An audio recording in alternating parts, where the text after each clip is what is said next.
Sandamtod here, driving to work on a Thursday. I'm trying to film you a little video.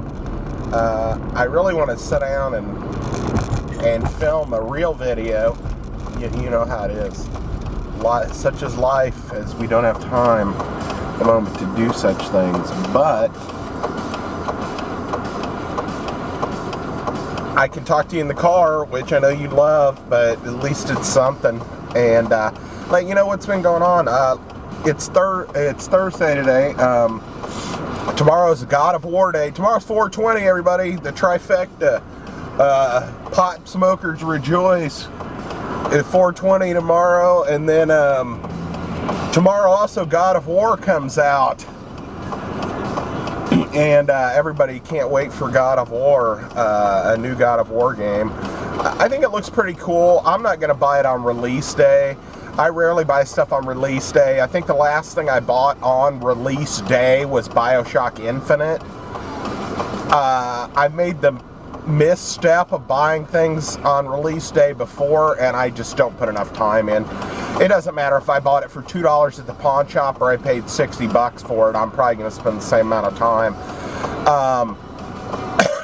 the first time I play it, or the first time I try to dig into it. So, you know, I can wait. I got plenty of backlog, and I kind of dove back into the PS3 because I wanted to play some Diablo 3, because everybody's keeps giving me recommendations for games that are like XCOM, but they're not XCOM, and I'm just like, well, that's fine.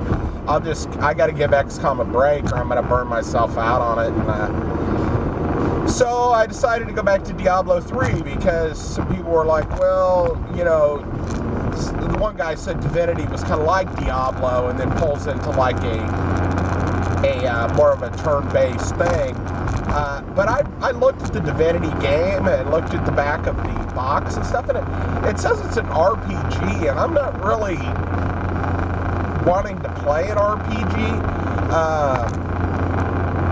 Unlike, I mean, I get there are RPG elements to XCOM, like your characters do go through the ranks and level up from, like, you know, a squatty all the way up to colonel, and you do get like 2 little perks, but your stats are basically raised randomly. I mean, you don't get to put money or anything into your stats,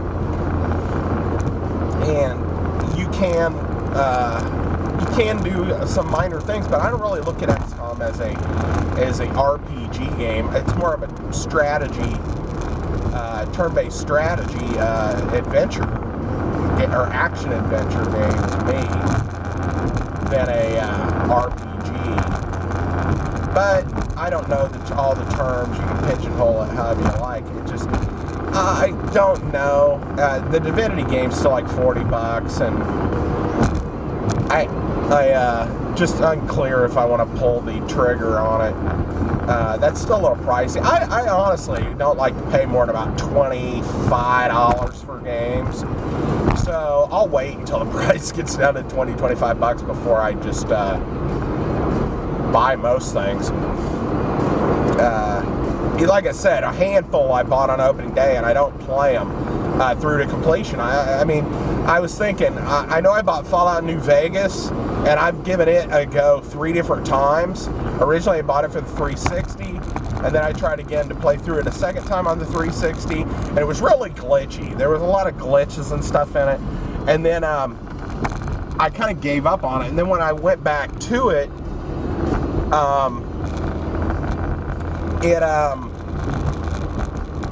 I got it on the PlayStation 3, and I bought the Game of the Year edition. I started playing it again, and I mean, I made it all the way to Vegas and played a little bit of the DLC missions and stuff, but after I made it to Vegas, I just didn't care.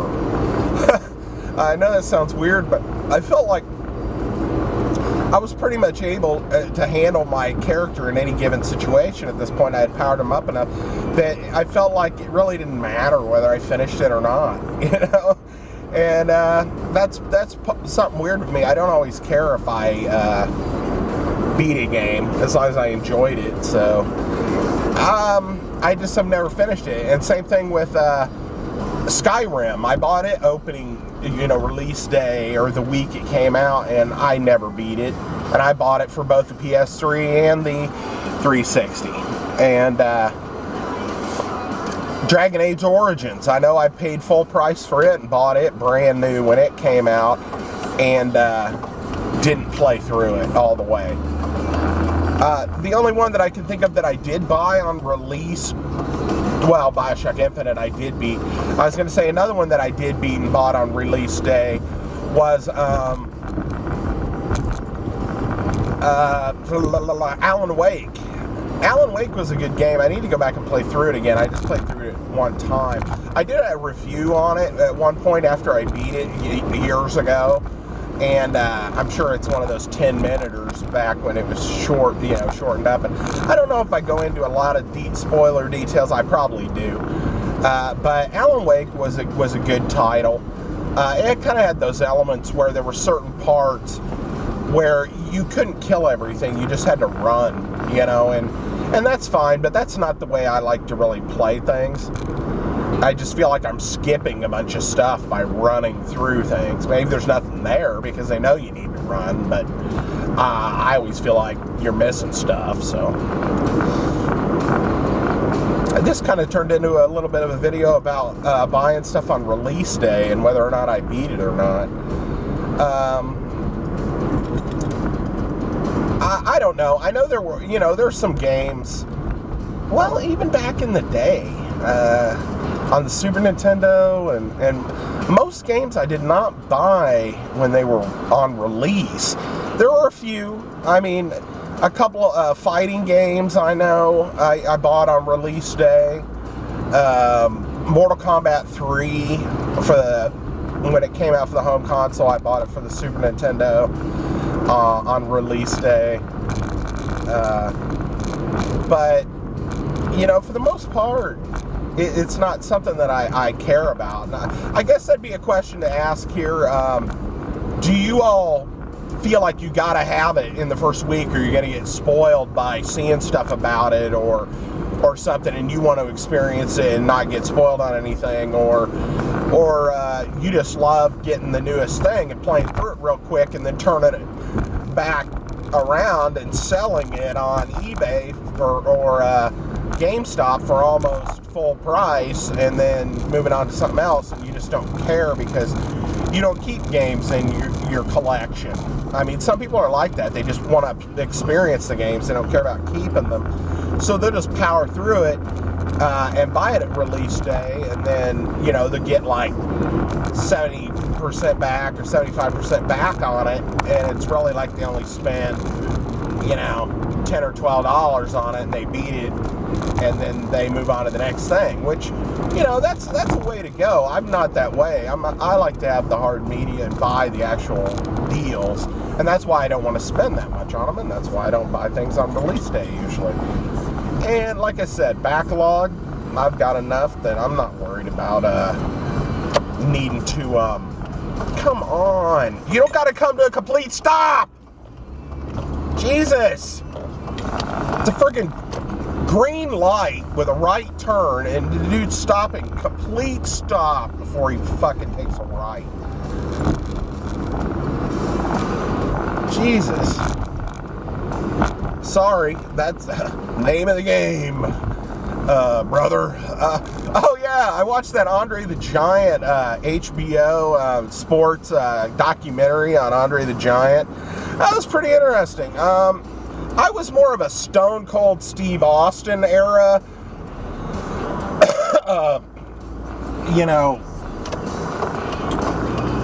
I was more into wrestling at that time. When I was a kid, I liked wrestling. I knew all the wrestlers, but I didn't follow it. I wasn't waiting for WrestleMania or waiting for all of these pay-per-views or keeping up with it with the wrestling magazines and stuff. But, I knew all the big players, the Jake the Snake, the Brutus the Barber Beefcake. We had Hacksaw Jim Duggan. These are guys that I remember from when I was little. Of course, Hulk Hogan, Macho Man. you know, Ted DiBiase, the $1 Million Man, Virgil, and you know, guys like Andre the Giant. You know, I mean, it just seemed larger than life at that point.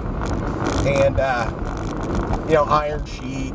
I mean, there were a lot of guys. I mean, in this video, they touch on quite a few wrestlers. They mention them, but they don't really talk to but a couple. Hulk Hogan being the main guy they go to, and Ric Flair. They talk to both of them, and Jerry the King Lawler. Really, those are the three wrestler guys that they kind of really talk to about Andre. Or that are in the video predominantly. I mean, other than like flashback clips and stuff. And, you know, they just talked about how he was in the business and what got him into it. And then, what a, you know, phenomenal person. And at the time, you know, how there wasn't any internet and wrestling was all fiefdom off in about 20 or 30 different regions. And when cable TV came around and stuff, eventually Vince McMahon decided he was going to try to go nationwide, and eventually bought everybody else out or forced them out and took over the whole country, you know. And, you know, I mean, there are a lot of guys I remember that kind of fell between when I watched wrestling, like Undertaker and some of those guys. Undertaker kind of came around right when I kind of quit watching wrestling as a kid, and he was in his heyday. He was over not over the hill wrestling, but I mean, he was over halfway through his career probably when I started watching the Stone Cold Steve Austin stuff and the D-Generation X and all those guys. And I just remember it being a big deal to watch. I used to get my buddy to watch pay-per-views, and we'd rent them or go half on them and rent them, and I'd tape them off. I got the one where Owen Hart dies here in Kansas City. It was a pay-per-view. I don't remember what it was, whether it was it wasn't like a, you know, Royal Rumble or anything like that, but it happened right in the middle of the match, and they just cut to black, and you hear JR and Jerry the King Lawler talking about what happened, but there's nothing, you know, and then they kind of come back and just go back into it, and it's really kind of bizarre. But I've got that on tape. I've got quite a bit of wrestling taped, actually. But, you know, this was about Andre the Giant mainly, and it was pretty interesting to talk about how he had to travel and how big of a pain it was, you know, back in the day to take an airplane. He used to fly to Japan, and he couldn't even get in the bathroom, you know, on the plane, and they'd have to, like, you know, take him up to the front area and pull the curtain and let him relieve himself, you know, in a bucket and shit, so they could dump it into the toilet. I'm sure he didn't, you know, go number 2 on the plane. That would suck in a bucket, especially if you're 7'4", 7'5", and yeah, I mean, they kind of talk about different things. They talk about his acromegaly and the fact that he did have gigantism based on a pituitary gland that was stimulating that and causing him to grow, and he was still growing even at the age he died. His body was still growing. His organs weren't growing anymore, but his body was, and he was just outgrowing his organs. And yeah, I mean, it was something that I guess at one point about halfway through his career, he went to the doctor and for some other thing, I think he broke his ankle or something, and they were saying that he could probably start therapies to where it would what's it called, reverse it, you know, no way you can go back, but it would at least stop it in its tracks. And he was more concerned about his wrestling career at the time, and that it might have some effect on it. And, you know, to be fair, that's a concern, but, you know, to think if he maybe would have done the treatments and stuff and been able to arrest it at that point, and then maybe gotten a little better shape. I mean, the amount of weight he was carrying around, you know, was a big factor too. It was causing his knees and his back and everything just to deteriorate. And you know, I mean, losing the weight does. That's something I've noticed, and I know I've been bad recently. I think I'd probably gained 4 or 5 pounds again. I can feel it. I just kind of disappointed, but you know, what are you gonna do? But I'm trying to watch it. I'm getting on the scale every day still and everything. But you know, I mean, the extra weight you're carrying around, I mean, it just puts so much, you know, on you, and it was just too much. And if he would have been able to maybe arrest his acromegaly, you know, stop it in its tracks and maybe lose some weight, then he might have been all right for a while. He might have lived longer than he did, which, I mean, he didn't live a spectacularly short life, but he was 46, and he you know, I'm 43 this year, and you know, it's just something to think about.